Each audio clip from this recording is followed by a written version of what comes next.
All right. Well, welcome everybody. Thank you so much for joining us this evening. Real quick before we get started on the topic, I'll just kind of go through our intro slides. As always, from all of us to you and all of your families, we hope that you're all doing well and safe. And thank you so much for joining us, even though this isn't, how we normally meet. I'm very glad that we're still able to meet together. Actually, next month is our 6-year anniversary as a meetup, so it's kind of amazing how long we've been doing this, and I'm just really glad that we're still able to continue doing it even in these remote times. As far as kind of housekeeping, I see a lot of you have your cameras on already. We definitely love to see you. So if you're comfortable, just leave your camera on throughout the session. It definitely helps us to stay connected as a community. If you need to turn off your camera so you can eat, or you're just not comfortable on camera, that's also totally okay, and we definitely understand. Raise your hand if you have a question. There should be a raise hand button on the little participant panel right above chat if you have both the participant channel and chat open. So definitely feel free to take advantage of that feature, and also throw questions into the chat box. You'll see I've actually already thrown a link to this slide deck as well as a link to the test script that we'll be using a little bit on later on in chat as well. So make sure to check those out there. Yeah. As always, we like to begin our meetups stating our mission, our kind of purpose for being together. So we're here to create opportunities for anyone to learn and share knowledge about the field of user experience. So we're very excited to have this community here. And I always like to say that this community wouldn't exist if it wasn't for you, right? Every single person that's shown up today is making this community what it is. So thank you for being here. Thank you for being a part of it. And thank you for helping to shape it. Along with myself, there are 4 other co-organizers: Abhishek, Leah, Wes, and Jason. You can see them all in chat. I think most of us have the Do UX background going, so you can kind of easily identify everybody. It's funny, I put it on last month, but my mustache always disappears in these virtual backgrounds, so I decided to leave it off today.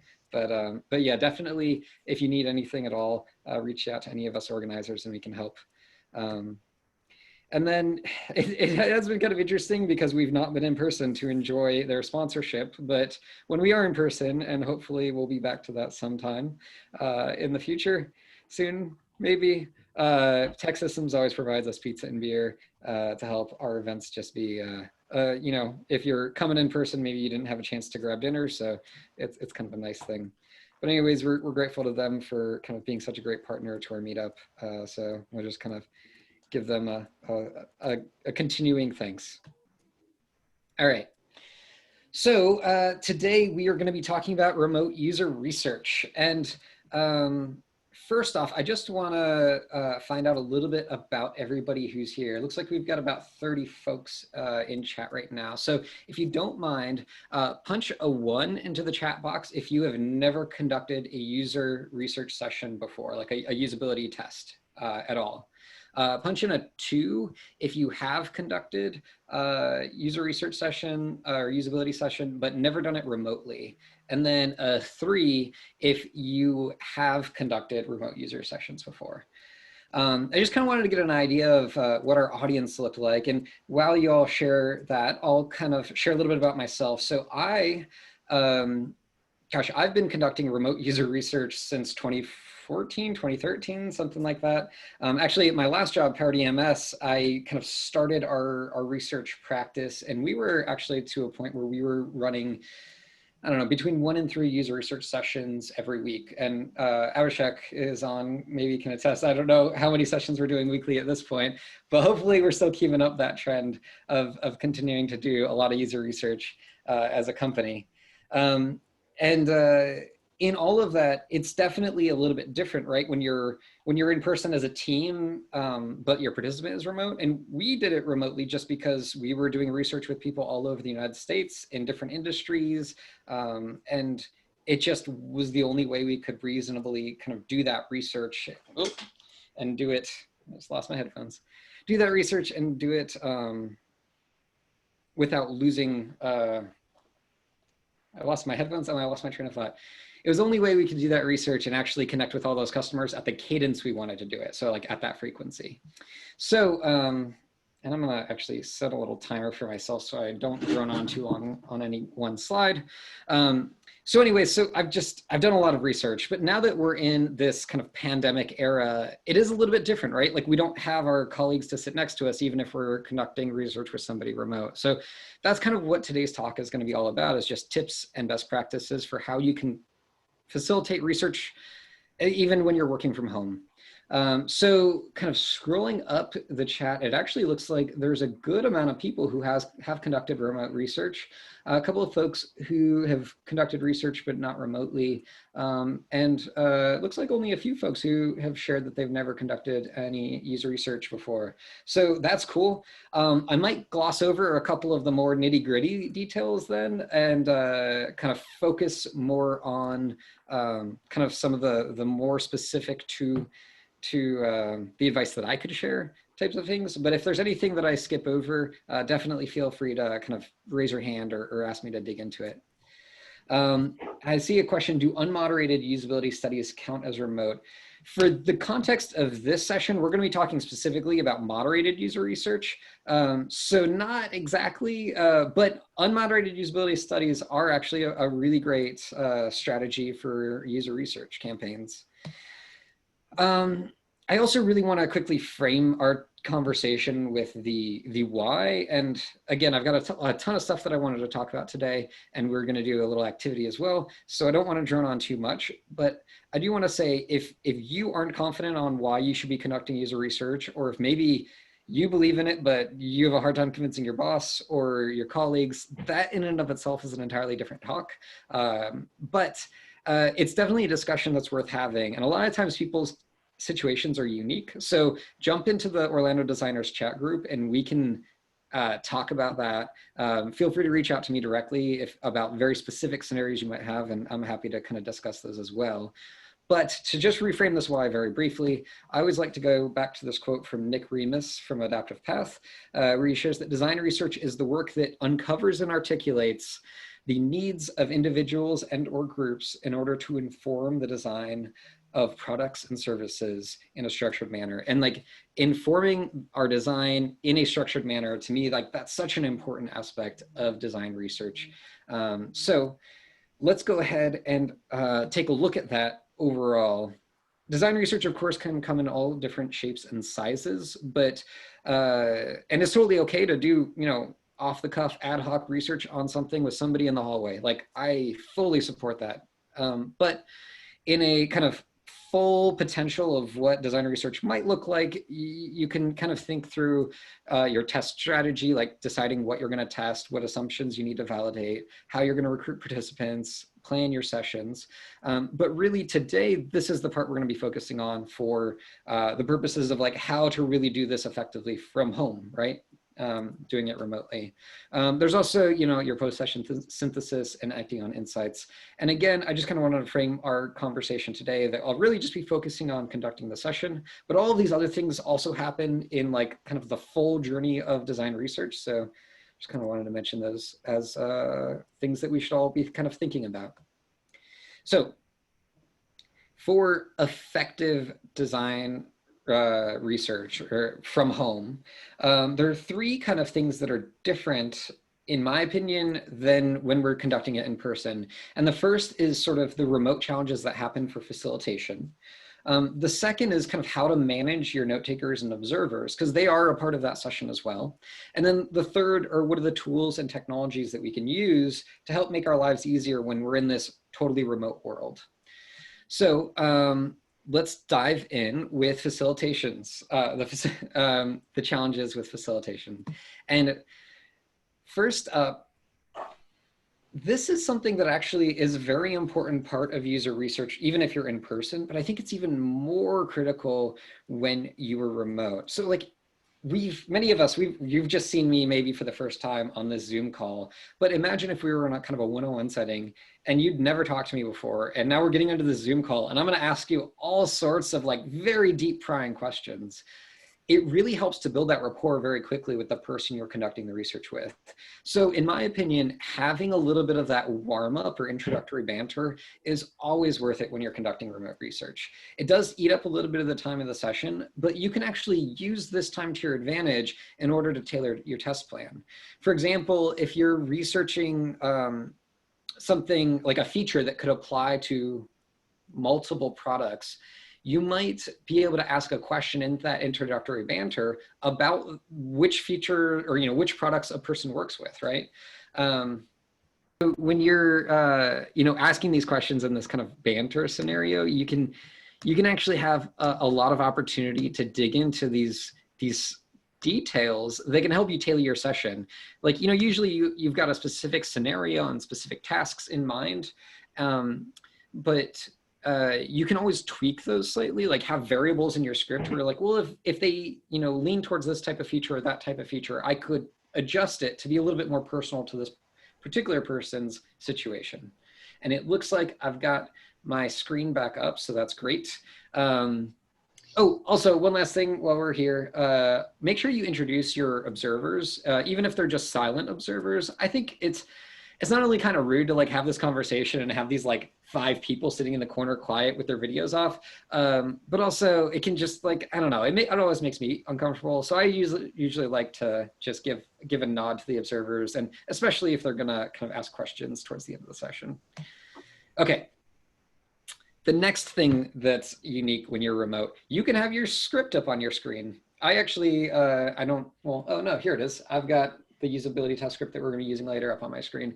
And it's nice to be able to have that even if you're very comfortable running remote usability or running any kind of usability sessions. Maybe you've got the script memorized. Maybe you've done so many sessions that you know it like the back of your hand. And you don't really need the script right in front of you or read off of it word for word. Even in that scenario, having a script available is a nice security blanket. If you're a fan of Steve Krug and you like to kind of facilitate the way that he kind of introduces usability testing, I know he will like print out the script and hand it to the participants so that they can read along. To me, that does get into a territory that feels a little bit more formal, and I like to go a little less formal if you can't tell from my personality. So a lot of times I'll even kind of go off the cuff, even if I have the script in front of me, just to make it a little bit less test feeling. But really, it's something that you can figure out what works best for you as a facilitator and make sure it feels as natural as possible.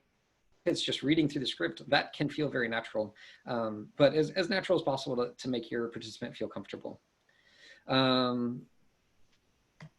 Let's see. Okay, video on. This is okay, when you're facilitating user research in person, obviously you have body language to feed off of. You can see your participant, and when they shift in their chair or when they have that body language that communicates confusion or discomfort or frustration or whatever it might be. You can gain a little bit of this when people join on camera, which is actually why I'm so glad I didn't have to present from my other screen, because I can actually see all of y'all on my desktop, which is nice because I like to see the audience. Hello, everybody. But yeah, so being able to like kind of engage and have that connection with the person you're doing the research with can be really helpful, and having that little window into their world can be helpful as well. But for whatever reason, a lot of times when I'm conducting user research remotely, especially recently, I find a lot of people will not turn their cameras on. And I think at the end of the day, the most important thing is that they're comfortable. So if your participant isn't comfortable turning their camera on, just like some of y'all don't have your cameras on right now, like that's the most important thing, is their comfort. Because if they're not comfortable, they're not gonna be able to sink into the session and go through the tasks. They're just gonna be thinking about maybe how they look on camera or something. Another thing that you can do though, that I've found sometimes is helpful, is when you do join your remote user research sessions, join with your camera on. Have your observers join with their cameras on as well. And sometimes that kind of like, you can kind of set that social standard of like, hey, this is a meeting where we're joining with our video cameras on, and that person might just naturally turn their camera on. But again, always defer to whatever helps them to be most comfortable during the session.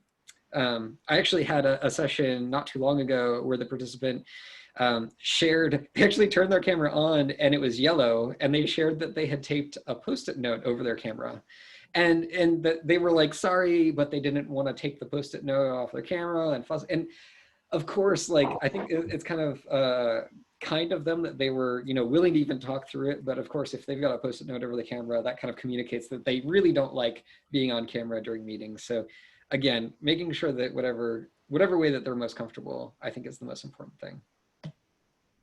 But given that, one of the most important tools that you have as a facilitator of remote research is the audio cues. So really listen for those pregnant pauses, the ahs or the ums. I've had plenty of research sessions where people have like literally yelped in excitement or like groaned in frustration. And whenever that happens, you can really take that as an opportunity to call it out, right? Like let the pause happen, let those sounds happen, let them kind of complete whatever task they might be working on. But you can always go back and say, I noticed you kind of sighed back there. What were you thinking when you sighed? And really dig into that as an opportunity to unpack whatever that feeling was. Because sometimes you might read those wrong, but usually those audio cues are a good indicator that some kind of emotion is going on for your participant. And something on screen is either delighting or frustrating or giving them some other kind of extreme reaction that can be very valuable to follow up on. Okay, I'm gonna keep on running through these and then we'll take a pause as we kind of switch gears into our activity. How am I doing on time? Oh, not too bad. Okay. So a couple of kind of things that I've learned from conducting user research remotely in the screen sharing and keyboard and mouse sharing realm. So one of the things that I've noticed is that when folks, actually, I can't even tell you how many times this has happened. We'll be running a user research session and the person running it will have a Mac and the participants used to PCs. And they are frustrated, angered, and shocked at the lack of scroll bars. So whenever possible, I always kind of think about the session that we're running, right? What is the prototype we need to test and what does it accommodate for us? And if we can run that prototype on the user's machine, a link to a Figma or an Axure prototype or whatever it might be that we can use to get them access to the prototype in their own environment, I always try to defer to that because it's going to be, again, most comfortable for them. And there's also some opportunities for you to learn there. For example, what internet browser are they using? I always work in SaaS applications. So, what internet browser they were using is very important, whether it's, i11 or Chrome, makes a big difference sometimes. But also you can learn from things like, is their desktop covered in icons? Do they have a picture of their kid playing t-ball as their desktop wallpaper? Those sorts of things can give you insight into that person that can help, add extra context, add extra compassion for you and your observers with your user, and really kind of help you to connect with the user you're researching. The other side of that is, are there requirements for running this test? So sometimes you might be using a prototype that's only accessible through VPN and your customer isn't going to have access to that. Or you might be running a prototyping software that's like literally on your computer. And in those scenarios, it definitely makes sense to use a screen sharing software that allows you to share keyboard and mouse control with your participant, pull the prototype up on your own computer, and essentially that'll allow you to run the prototype locally, having full control of that environment, and then getting access to like actually interact with the prototype through your screen sharing technology. And again, we'll talk about some of the technology options in a bit. And then kind of the third aspect that you might want to think about with the screen share is, what about with mobile, right? So there are screen sharing tools that allow you to share mobile screens, but things can get more complicated, right? Do they have the app installed? There's all sorts of different logistics that you need to figure out ahead of time. So thinking through, how are we going to actually test this? Are we going to be able to see the participant on the webcam? Are they going to be able to like have the right environment on their mobile device? Or if this is a prototype, you might need to have that prototype running on an Android or iOS emulator on your machine, which again, you're going to have to share a keyboard and mouse control for a user to be able to interact with that locally on your computer. So if you are expecting or hoping to be able to do this testing on the user's device, like whether you need them on an iPad or an iPhone even, like make sure you send those instructions ahead of time and you very clearly vet that they have the right devices even before you conduct your research, so you're not wasting people's time. But then on the other hand, if you are able to use your computer to host a mobile prototype, like whether it's a Figma or an Axure or whatever, and share keyboard and mouse control, the one big tip that I have for that is to actually prime your user to think about their computer, like their laptop's trackpad, as if it were their mobile device. So very simply, and like the rate of success for actually testing this way is dramatic if you prime the user ahead of time versus not. But actually, tell that user, okay, we're going to be testing a mobile device, but obviously you're on a computer. That's not a cell phone. So I need you to pretend that your trackpad is your cell phone screen. And the things that you would expect to be able to do on your cell phone, you're going to be able to do on this prototype, like drag or tap or swipe or whatever you might, need to make sure that they know about so that you can test those interactions. Okay, I have a few more kind of general tips here, and then we'll kind of switch gears again. But is there any questions that came up that would be helpful to dive into? Looks like a couple of tips and advice in chat. But yeah, definitely throw any other questions that you might have in chat if you have them. So one of the things that I would definitely recommend for research sessions is that you should always plan in some time for troubleshooting. You can always have that backup, right? If you're trying to get the customer to pull up the prototype on their computer and share their screen, always have it in your back pocket to just be able to share your screen instead. Sometimes people join from old laptops where the webcam or mic might not work as well, or heck, they might join from a desktop. I've had that happen before in user research sessions where they don't even have a webcam or a microphone on their desktop. So use the phone line call-in options as a backup for audio. I can think of a couple of scenarios where we actually had customers call into like cell phones just so that we could hear them for the research session. So that can be something else to, try not to give customers your personal phone number, but there's definitely been at least one scenario where I've done that just to, make it work, right? And then the most important piece of advice, I think, in this category is don't schedule back-to-back sessions. Not only because troubleshooting can cause your session to run long, but also, dang, I've totally been at fault in scheduling back-to-back sessions, and I've also been kind of the victim of fellow researchers scheduling back-to-back sessions, and you just don't have enough time to reset. You don't have enough time to, not even just having the time to debrief with the observers and note takers for the session afterwards, but you just don't have enough time to like cognitively reset your brain and get back into that like emotionally neutral, ready to facilitate mindset as a facilitator. It's just way too hard in my opinion. So definitely make sure you don't schedule back-to-back sessions. And then the most important thing for you to do to become proficient at conducting remote user research is to practice. You will only get better with experience. It's really one of those things that practice does make a world of difference. And so with people that whether people I've kind of mentored or just been a colleague of, and in this remote user research realm, I always encourage them to facilitate research sessions, even if they don't have a ton of experience, even if they're like, worried about messing it up. It's like not having one research session go perfectly is far less important than like that opportunity for your coworkers to learn, or for yourself to learn. It's always worth it to just kind of throw your hat in the ring and try, because that's the way that you really learn how to do this well, is just doing it. So practice, practice, practice.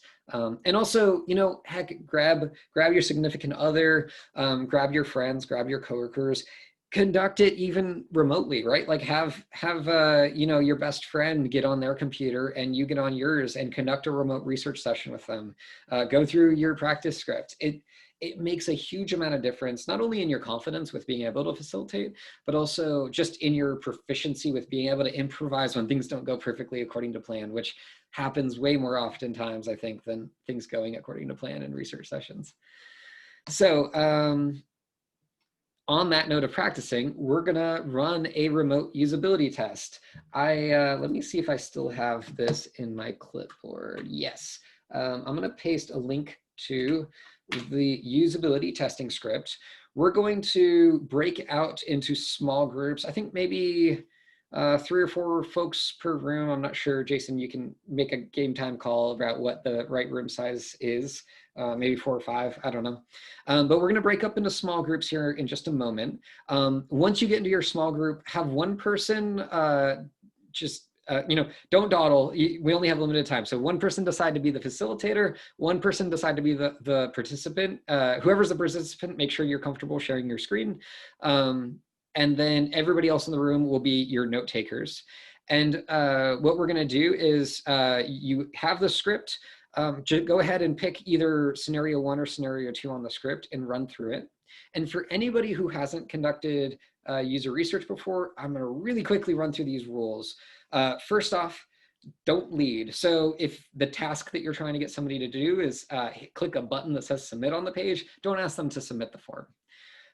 You know, using that keyword that's already, you know, in the UI language is going to kind of lead them to what you want them to do. And it might not help you to like actually understand if there's a usability issue there or a language issue there.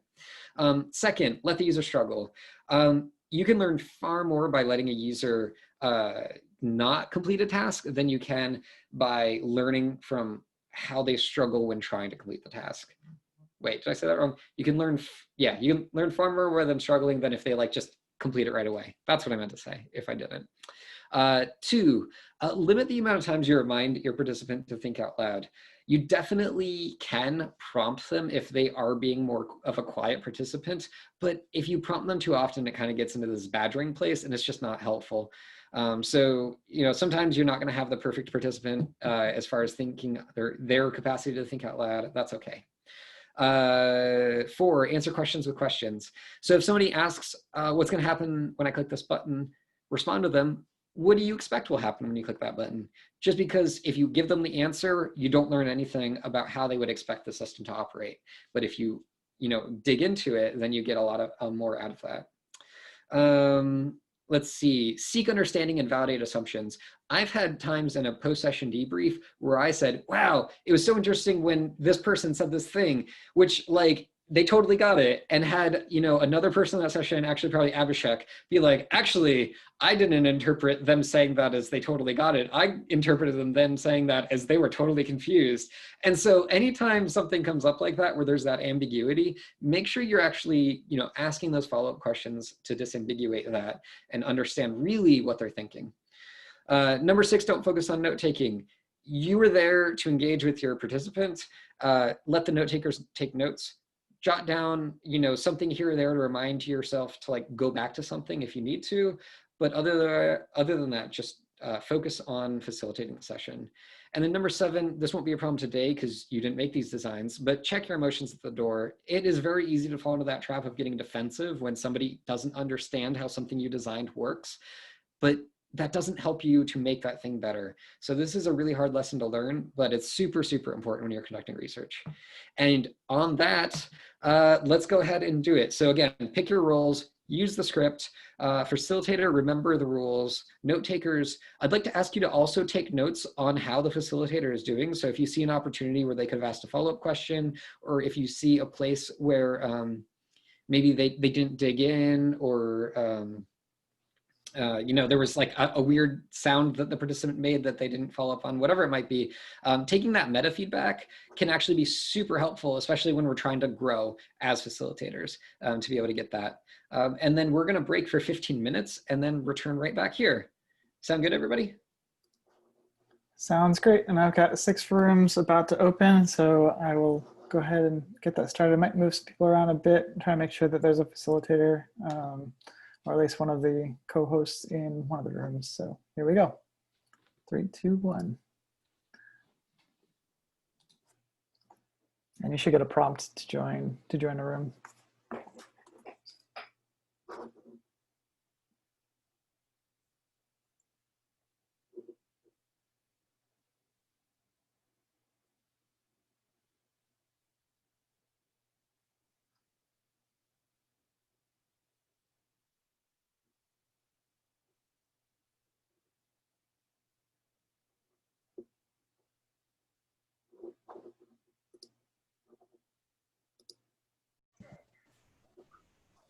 I have a lot of background noise. So I don't think I should be the facilitator. I'll be No the note worries. taker. Sounds good. Who wants to volunteer to be the facilitator for this session? And I'll paste in. Awesome. Thanks, Craig. I will paste in the script here. We don't want the participant to be reading this, but not saying that it could be. You could read it or not read it. But the script in the previous chat. Sounds good. I have it up here. Does anybody want to volunteer to be the participant?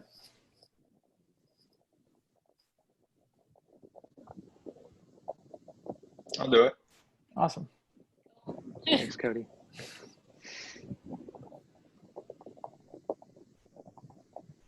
Cool. So what are we testing here? Not sure. So are we doing, I think there's headset shopping. I think there's 2 different options. We can either do headset shopping or enterprise software pricing. And there's a generic one as well, which I don't think has details. So do we want to do enterprise software or headsets? Cody? Are you buying headsets or enterprise software? Okay. Cool. Thanks. So shall we begin? I don't know if he gets application in front of him just yet or whatnot. Yeah, do I start this just by how I would generally on my own start headset shopping? So it looks like you've got a script to read and then you've got a link to share. So I'll share the link so that he'll have it. Copy link URL. I got that part. I'll paste it. Cool. Sounds good. So hi, Cody. My name is Greg Leibowitz, and I'll be facilitating this session today. We have a few observers on the call. We have Jason, we have Christian, we have Karen, we have Albert, and I believe that's, Melissa. Sorry about that, Melissa. I had to click the button. So they'll be taking notes and observing on this call. So how's your evening going tonight? Pretty great. How's yours? Yeah, great. Thank you. Excited to get some feedback from you about headset shopping. Can't wait. Yeah. So first of all, can you hear me okay? I know you're in the market for some headsets, but how does it sound? And can you see me okay? Yeah, everything's going great. Cool. And are you at home right now, or are you at the office? Home office. Yeah, at home. Oh, cool.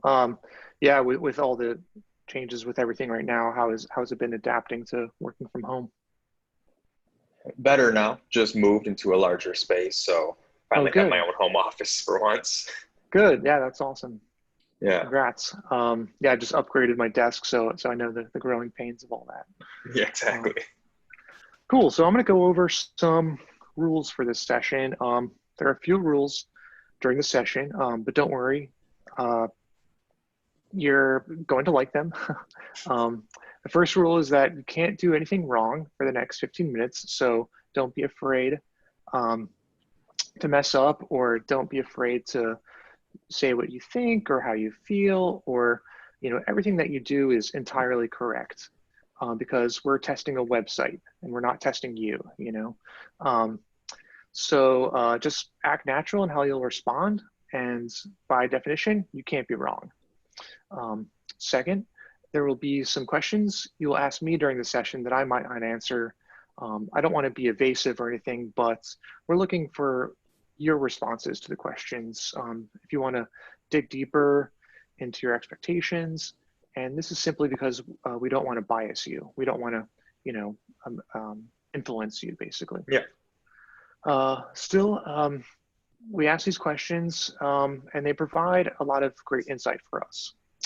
At the end of the session, we will answer any questions you might have about the session or about the process or about our website that we're testing, and just let me know what kind of questions you have at the end.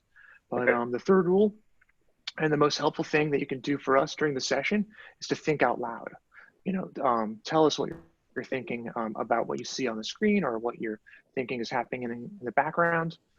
We really want to understand how the website meets or perhaps fails your expectations. So sharing your thought process out loud is the best way for us to get that insights. Before we begin, do you have any questions for us? No, not at the moment. Okay, great. So I'm going to have to ask you to go to this link here. I'm going to post it in the chat, or it looks like it's posted in the chat by Jason. And then I'm going to ask you please to share your screen and just navigate this website for a second here. Sure. Thank you. Not used to Zoom. How do I share my screen? Okay, if you hover on the bottom part, it'll be a green button in the middle that says like share Oh, screen. it's obvious as can be. My goodness. All right, It's desktop. okay. They're all different. I use WebEx and Microsoft Teams now. They're all different.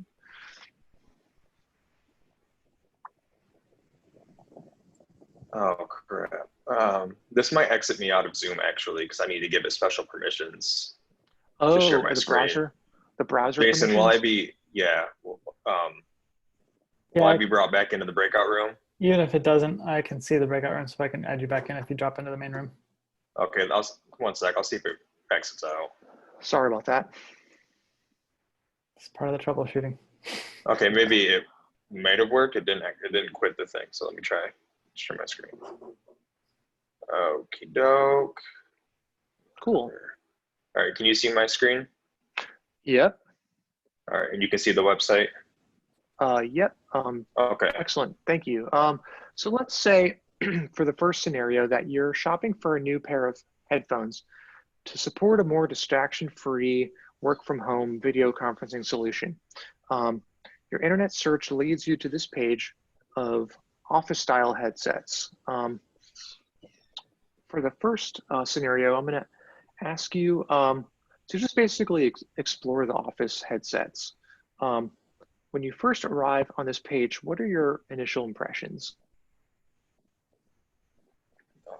Professional, minimal, Mm-hmm. solid aesthetics. It speaks to me, and not even as a designer, just in what I like to see on a website. Mm-hmm. I like that it's clearly laid out in the nav bar. You can quickly go to essentially what, I mean, even as a shopper, what I would like to see: the products, the solutions, and the support. Mm-hmm. Great. And the second question, are you able to scroll or navigate? There you go. Yep. Which products are you most drawn to, and why?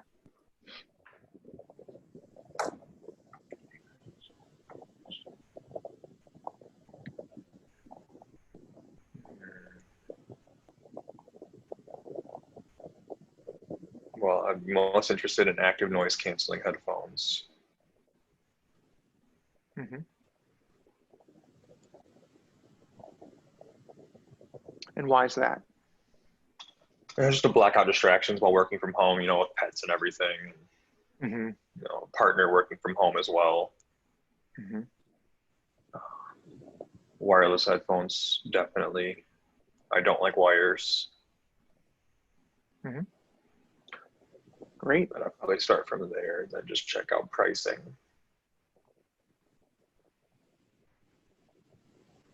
Okay, you mentioned pricing. So go ahead and navigate to an individual product that you were interested in or drawn to, and let me know what information on the product page is most helpful to inform your purchasing decision. Right now, pricing aside, the most interesting one that catches my eye is this one, the 8200 UC. I don't know if I like seeing these stands in the photos.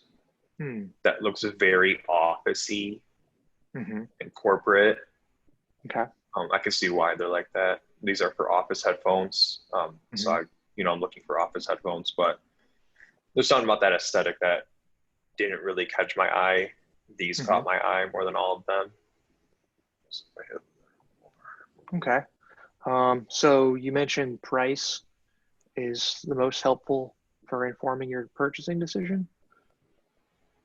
It is a helpful metric. Okay, cool. Is there anything that you're hoping to see but you're not seeing in the product page? Let me see.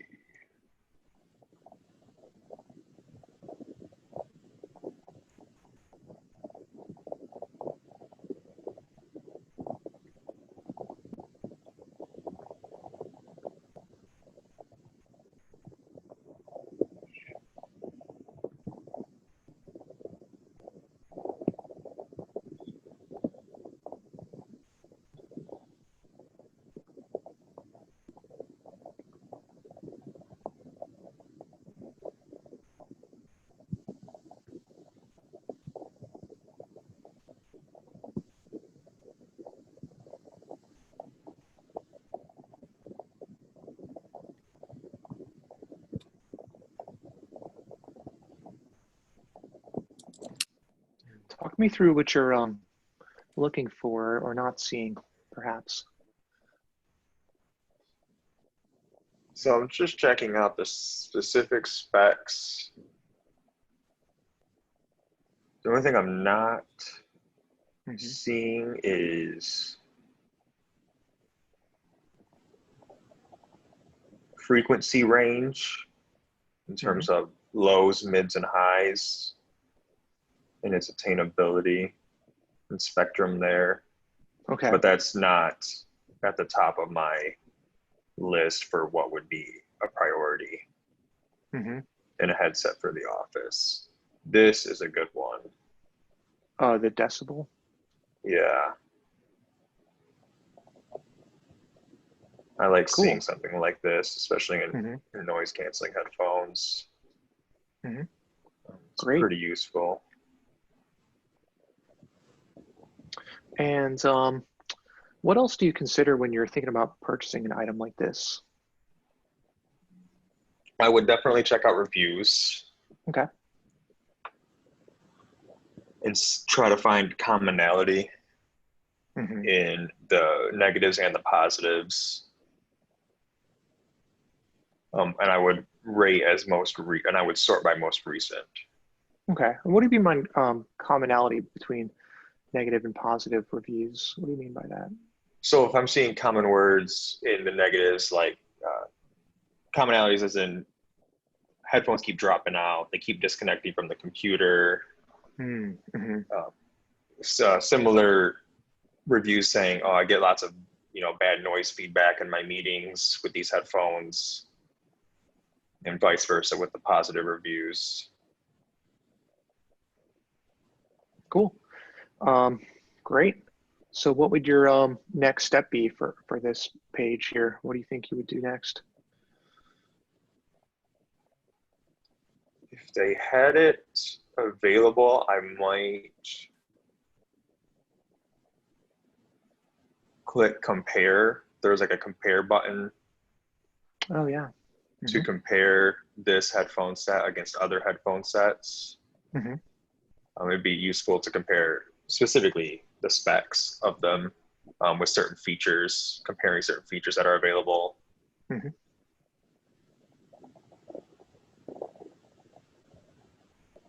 Definitely. So why wouldn't you be interested in this headset? What would be some factors for considering buying it or not considering buying it?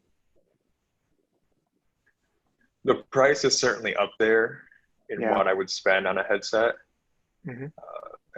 I'd say if I was shopping for a headset, maybe my arbitrary max price that I'd be comfortable with is $350.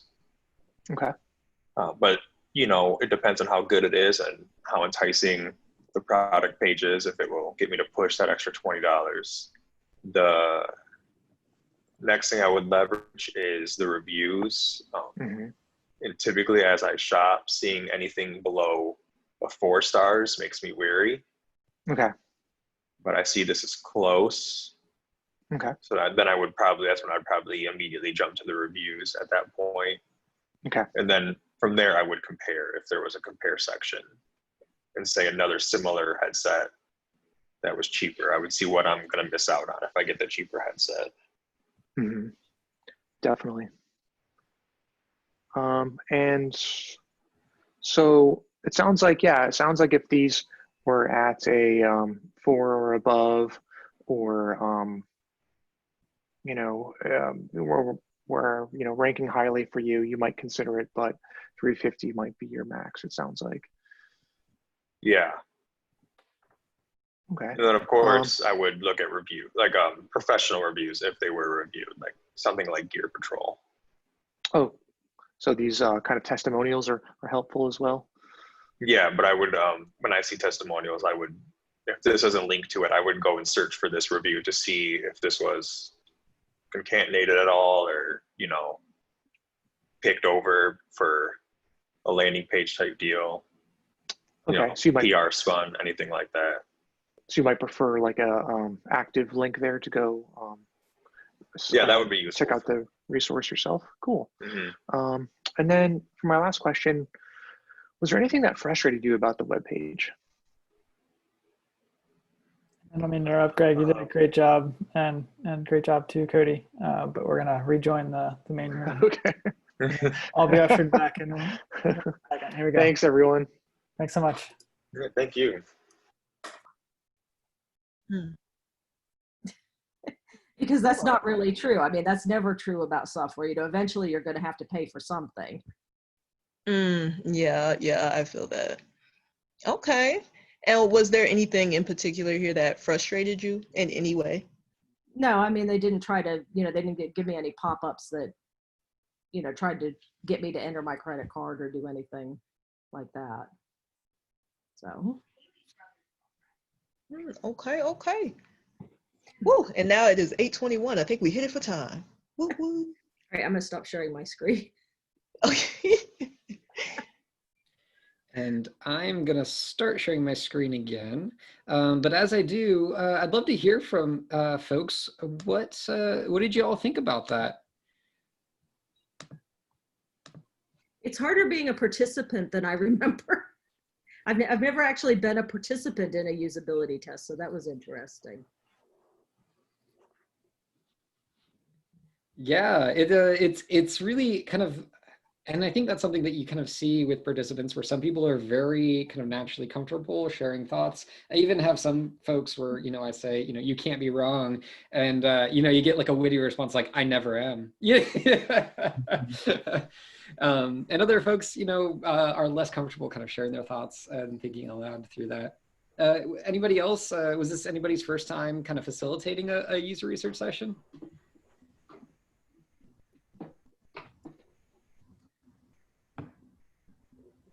I'll speak for our group. Greg did a great job facilitating the session on the headphone selection. I don't know which teams did headphones, which ones did enterprise software, but our group did a great job with the headphone shopping, both the participant and the researcher. Yeah, I have to say the same. Tutti and Richard were awesome. It was really nice to watch, and kind of the headphone website is so interesting. Like, they've got a lot going on. Oh man, they do. So that was a real site, or? Yeah, actually, Plantronics is, I have a Plantronics headset and I love it. It's super great quality. It has just amazing audio quality. It has great microphones, and I got it for work, but their website is not good. I also got one of the very expensive ones, so I can't speak for their cheap headsets. For our group, I thought David did a great job. He was facilitating me interviewing, but I liked his prompts about functionality and my expectations on things. Because I don't know, the people who know me, I'm very chatty. So that was I thought a great way to like focus stuff in, and I thought you did a great job. Oh, thank you. You were an excellent participant too. Did anybody kind of stick very strictly to the script or go wildly off script? I stuck to the script. Yeah. Me Also, too. sorry for that. I noticed a typo in there while we were doing it and I corrected it live. So hopefully that didn't throw anybody off. I saw you moving that while we were reading through it. And I was like, oh no. Oh, that's what that was. I didn't realize that. Yeah, there's a word. You were like, just in the there way. I twice. was like trying Yeah. to read. I'm sorry. That's okay. All right. Well, let's kind of get back to it because there's still some things for us to talk about. Really quickly, I want to touch on note takers and observers and sort of managing them. Did anybody have scenarios where their note takers or observers kind of interjected any questions or anything in the sessions? Yeah. I see James has his hand up. That's definitely something that happens in real life as well. And while it's great, it can be very helpful because somebody might, spot something you didn't see as the facilitator. It can also totally derail the session. So I always like to kind of ahead of any user research that I might be doing with somebody and it's their first time observing or being a note taker, I always like to just, kind of provide some ground rules of letting them know, like I am gonna have a time where they'll be able to ask questions towards the end of the session or provide them, an avenue for them to send me questions through like Slack or something so that I can get those and kind of respond to them real time. That can also be a little distracting. So kind of take that with a grain of salt if you choose to do it, but you can choose to do both of those options actually. And then also give them context around the type of notes that you want to have. Usually I only give like one person the job of a note taker because I have like explicit expectations on them, like actually showing up and actually taking very clear notes around specific things that I want them to note. And all of the other observers, I assume they'll take some notes, but I don't really put any like pressure on it. In fact, I love to invite developers as observers because I think that's a great way to kind of build compassion with members of the team. And also when you have a situation where you're maybe tweaking something that you just implemented because like maybe it didn't come out just quite right. A lot of times if the developers are in the sessions, they're the ones suggesting that the designs get changed rather than getting angry at you for being like, hey, we've got to move that button. Okay.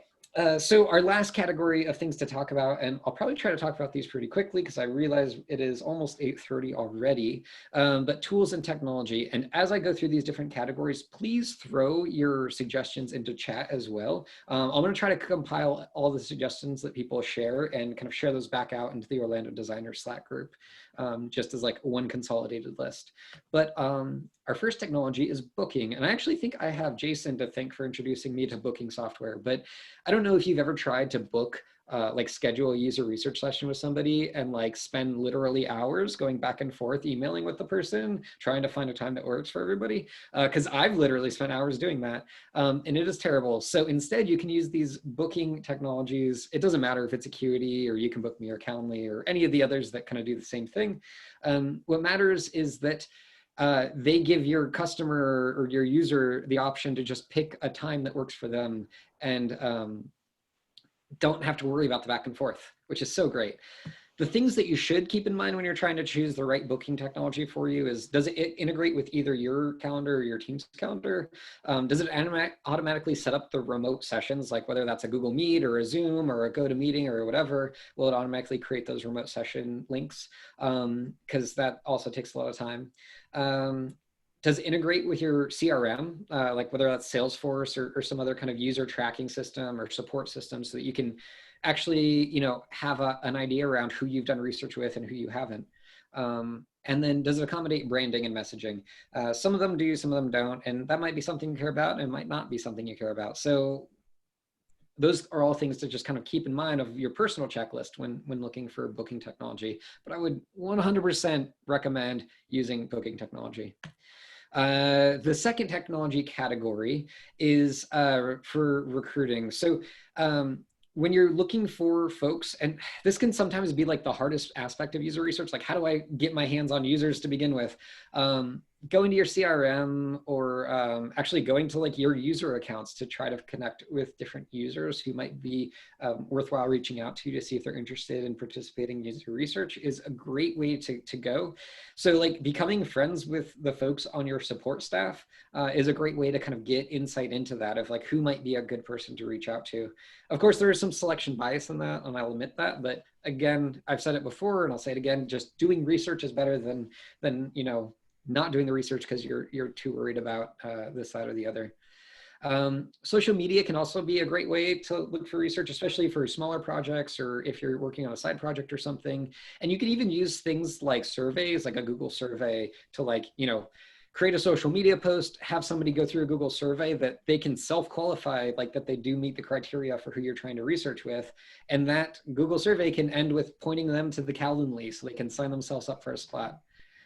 So that can be a really nice way to use technology to kind of streamline that process. The more you can streamline that, the less time you're going to spend having to kind of manage it yourself.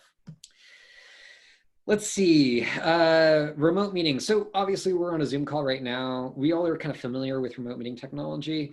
There's a bunch of different ones, but the things that you want to keep in mind are what is it going to do for you and what do you need? So do you need screen share? They almost all do this, you know, and webcam sharing and microphones and, you know, can you call in on your phone? Not all of them support that. Can you screen share on mobile? Not all of them support that, or maybe not all of them support that super well. Can you actually give or take keyboard and mouse control? Not all of them support that for sure. Actually, I was surprised to find out Microsoft Teams supports that. So that's been kind of a nice thing I've been using for user research lately. Also, do they support transcription or recording? So you can certainly use third-party apps to record, but it is kind of nice when it's baked in. And same with the transcription. I'm not sure if Zoom provides like a live closed captioning or transcription feature. I think it might, but I know Google Meet does, but you can't save the transcription out of Google Meet. So there's actually like a browser plugin that you can add, which will, as the live transcription's happening in Google Meet, it saves it off to a text file for you. So like there are different ways you can figure out the right way to string together technologies to make this work. But I would definitely recommend that you use both recording and transcription, even if you never intend to go back and rewatch that recording or read through that transcription. The transcription can really help if you're trying to remember like one specific event that happened during the session. You can kind of quickly skim back to it and find the right timestamp. And the recording can really help by, again, anybody who might not have been able to observe the session, you can grab, and I've done this before, you grab excerpts from your user research sessions and, you know, share that highlight reel with your team. That can really help build compassion. There's also a whole slew of sort of whole package options. I know unmoderated remote research was brought up as well earlier. Again, I'm really kind of focused on more of the moderated side because I do really believe in that value of being able to kind of follow up and connect with your users. But all of these kind of whole package options did look like from their website that they did offer a moderated option as well. I've never used any of them, so I can't really speak to it too confidently. But the reason why because like, right, use technology, right? Unmoderated user research is great and you can get a lot of information about things really, really quickly, especially if you're like a small shop, like a user experience team of one, using the tools that you have to be able to like leverage your time most effectively. Do it. But I always go back to this quote, actually, it's a Jared Spool quote where I believe it's Jared Spool. Yeah. he shared that there's no silver bullet to UX, but if there's anything that comes close to a silver bullet, it's actually having time with your users. Because there's something that's magical about being able to like build that compassion and have that opportunity to connect with and understand the people you're trying to serve through software, that there's just nothing else can equate to that. So in my opinion, in order to really kind of understand your users well, to design for them well, actually doing user research is really important to that. And you can do it cheaply, and you can do it quickly. So that'll be kind of the last note that I'll leave on the technology side of it. I'm gonna look over into chat to see if there is any other suggestions that, or actually there's a lot kind of going on in here. So if you threw in a suggestion and want to kind of share it over the mic, feel free to unmic and throw that out there. Or if there's any questions, feel free to do that as well.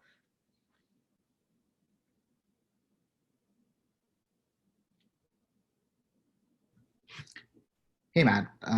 Hey, Ali. I probably asked you this question before, but I'm curious if you have any sort of tips or guidelines on like how many topics to test or how many questions to test, or sort of when you're constructing this scenario of tasks you want a customer to go through, is there sort of, in your opinion, an upper limit of what can be accomplished in any one session? Yes. So I'm of the mindset of like, right, you don't want to chew through too much of your users' time, and human beings have like only so much attention, right? So I usually try to make the bulk of a session no longer than 40 minutes, right? You can have that like warm up conversational time at the beginning. I also usually try to leave time at the end of a session where customers can like, you kind of turn it around, but like, what do you want to ask me? What feature request do you want to make that we didn't even talk about today, but you want to go on a rant about, right? Whatever it might be at the end of the session, just to make sure you're also giving your user that voice to kind of speak back to you, not just, follow the script of what you're asking them to do. But as far as how many topics, I think it's what you can reasonably get through in that time frame. Having 2, I think, is totally okay. You might be able to have 3 if they're very small topics. But usually I prefer a session where it's like, we've got, one really strong scenario and a few tasks to complete within that scenario, and just kind of keeping the focus in that. But I mean, back in the days of our, 2 to 3 usability sessions a week, we were doing them where like we would split half and half the time, where it'd be like, team A facilitates the first half and team B facilitates the second half, with 2 totally different scenarios, testing 2 totally different, like we'd be like, okay, we're testing a feature and then we're testing the marketing site. Like they have nothing to do with each other. But I mean, it was good. We were able to get insights from that user on multiple different topics. Any other questions? So I'm my team is doing a lot of contextual interviews with workers, and one of the things I was explaining is like seeing how their desk and environment is set up is really helpful to understanding like how they work. And we'd like to get to a point where we actually like watch some people do tasks like without interference. Do you have any suggestions for doing that remotely? Like we thought maybe we could send them a camera or something like that, but it all seems kind of complicated. It is, but yes, you can do this. And it is like one of my favorite user research methods. So think aloud usability test is only one of many user research methods. But one of my favorite user research methods are diary studies. And it's like definitely more in that ethnography category, right? But yeah, sending somebody a camera works, but also like, heck, we all got cameras, and so creating a place for them to just toss some video files and asking users to, hey, anytime you're about to complete this task or you just completed this task, just grab your phone real quick, record a couple of minutes of you just thinking out loud about it, or record yourself while you're doing it, which maybe gets a little bit more complicated because then they've got to, like, maybe that'll affect the way they do it. I don't know. Depends on what the task is. But that is such a helpful research method. You can also do it like, or it's scheduled, where like,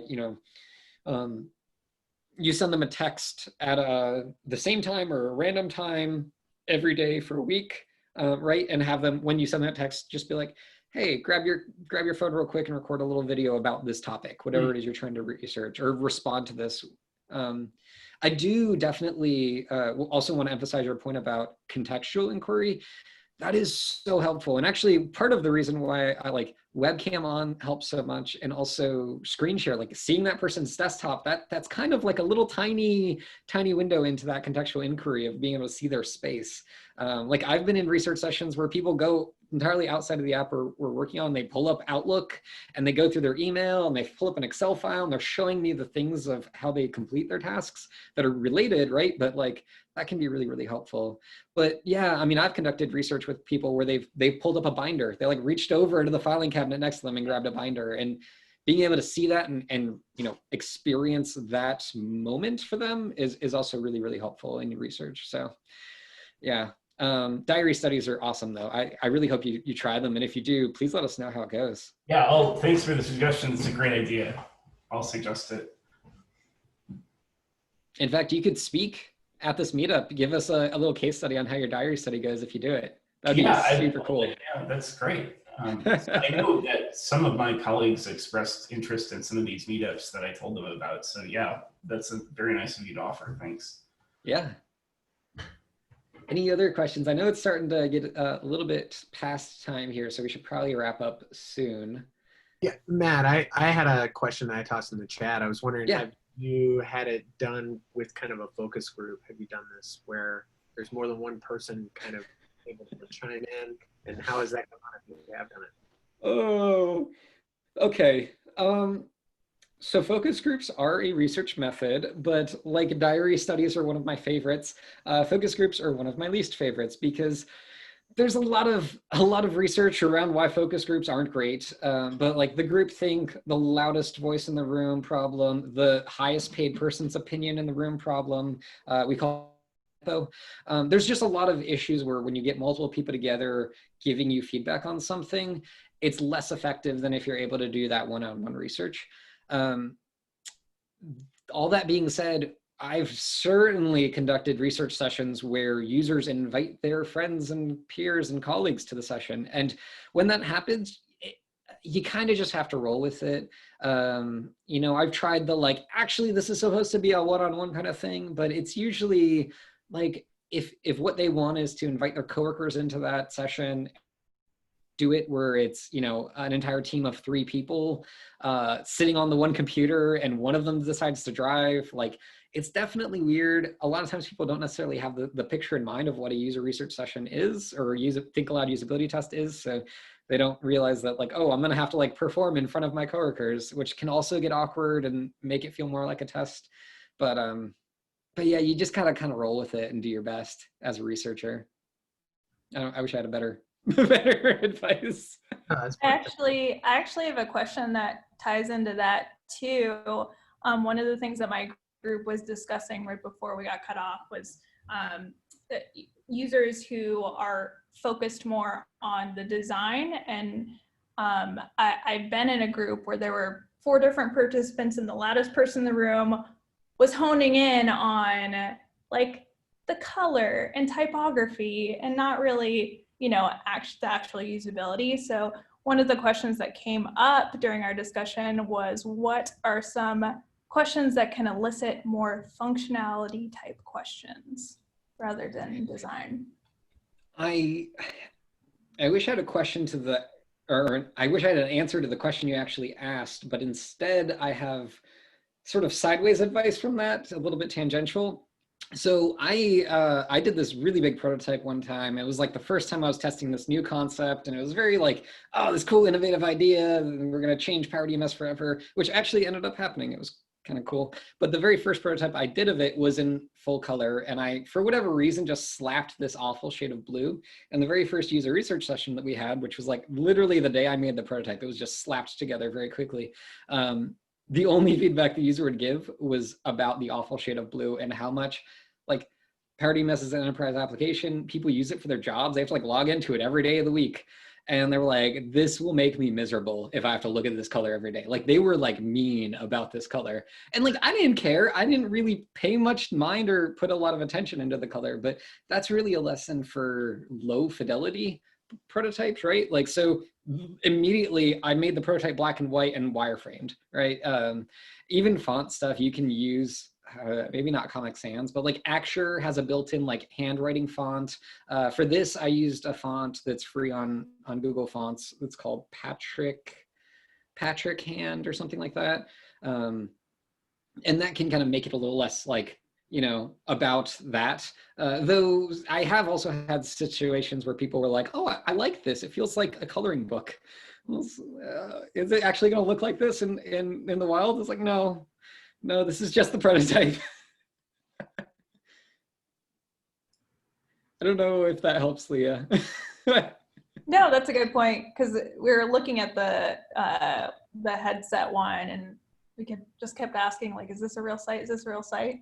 So I think like the lower fidelity is definitely a good tip, because one of the notes that I took was that, you know, our user was distracted by the animations in the background and this and that. So definitely. There's a lot going on that website. Which I'm glad it still is that way. I originally wrote that test for a workshop I gave on usability testing, like back in, I don't know, it's like 2015 or something. I have a question / comment. So how you just said about not having too many people in the room and trying to you know, go through a prototype with several people, it can be problematic. Mm-hmm.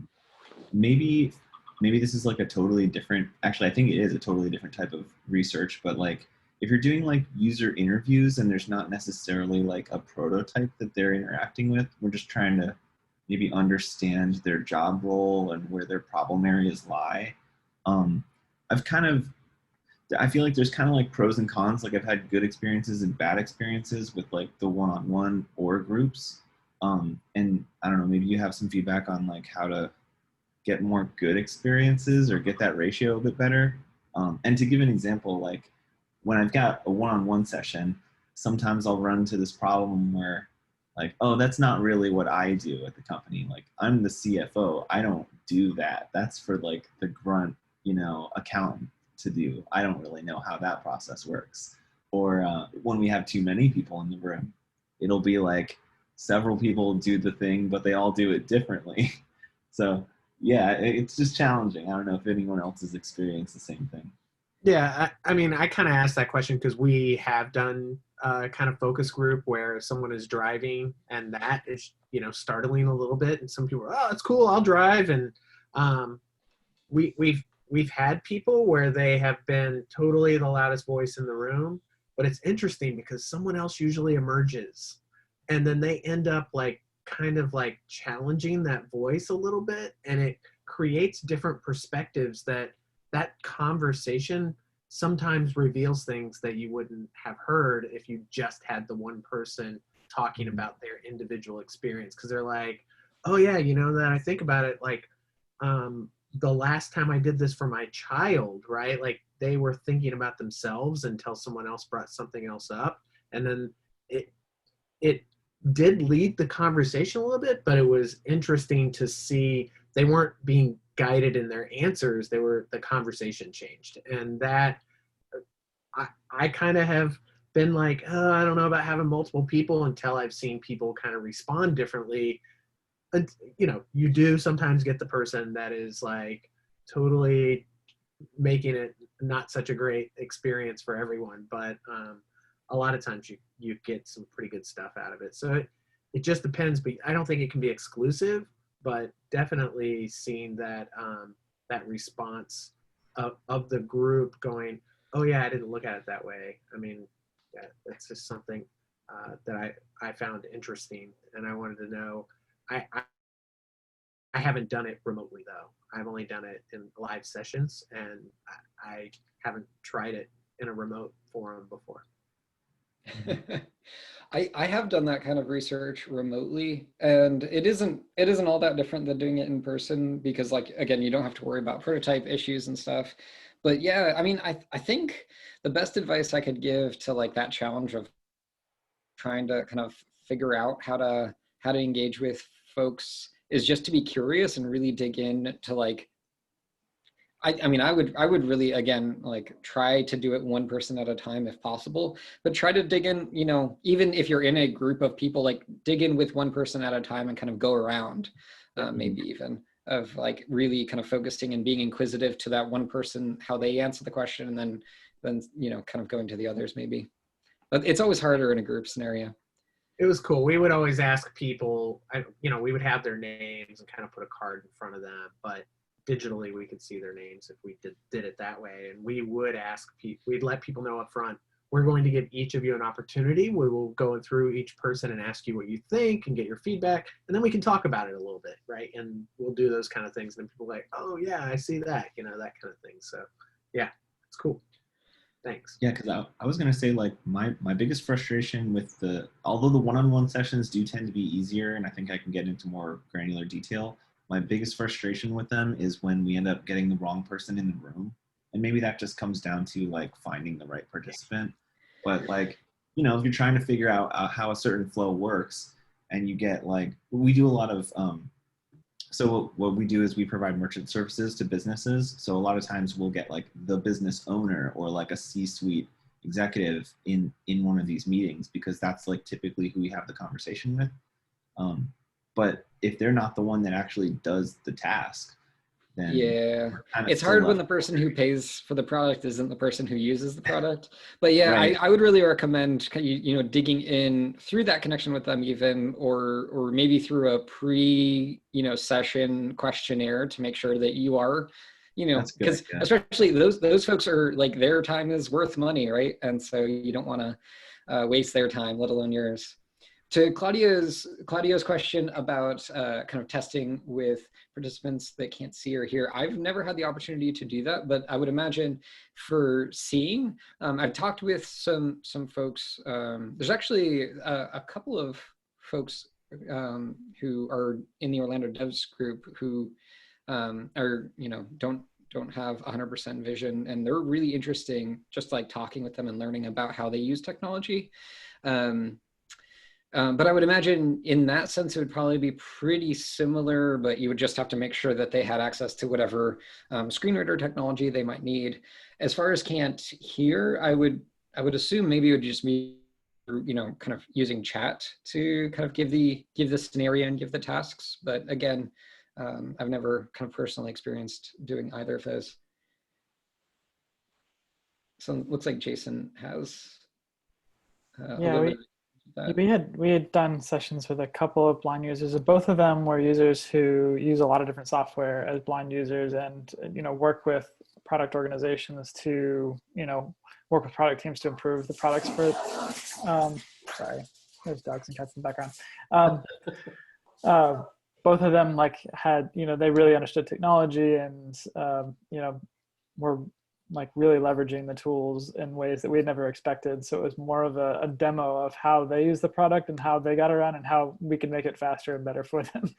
So it was really fun to have that experience. It was more of a, like I said, a guided demo than a like moderated task-based test. Yeah, live transcription is a good tip. And again, I'm not sure if it's available on Zoom, but I do know that Google Meet has a live like closed captioning option, though it isn't perfect because it is, you know, an automated process. Yeah, I've had the good fortune of having to do a paper on every single one of these in terms of how they work with captions, and I have to give a presentation on that day after tomorrow. So that's very top of mind. But I mean, speaking from experience, I tried setting up before COVID a testing program with the Lighthouse of Broward to get blind users to test the accessibility of different products or people's websites, and like set it up as an ongoing testing program. COVID happened, and then that just kind of it just made the difficulty of doing any sort of testing so much harder. And you know, imagine if you're trying to test a mobile app with a blind participant, and you have to walk them through the whole installation process. And you've got somebody who's used to their device and they're used to using their own assistive technology. It's not like you can give them a new device and be like, go at it. So then that starts raising the whole ethics of like, okay, well, if you bring this app and you install it on their device, you know, that's a tremendous responsibility to have for somebody who like lives and dies by their device. Mm-hmm. And then there's the whole thing like, you know, nonverbal communication is pretty difficult. Getting a video feed and getting somebody in front of the video feed can be challenging. You know, so you could end up, you know, with a screen that's basically, you know, pointed at their belly like this. You know, it's like, so there's all sorts of things that can go wrong in trying to set up the testing session. So that's why I was like curious to see like if anybody else had these sort of experiences with it. Yeah, it does sound like there would be a lot of other things to consider, but still worth doing. And maybe that's kind of how my last slide, I realized that as we were chatting that I wanted to hide my slides so we could all see each other better. But just to wrap it up, the very last thought I had is like, just do it. Start somewhere, whether, you know, it's grabbing a friend and practicing with, you know, even with those scripts that I provided to y'all today, they're not really great. Not the most thought through, you know, usability test scripts by any means. They're just kind of thrown together for the sake of practicing. But feel free to kind of use them. Feel free to reach out in the Lander Designer Slack to talk about this more. I'd love to kind of continue that conversation. And I think we'll kind of switch gears back to the meetup and see about community announcements.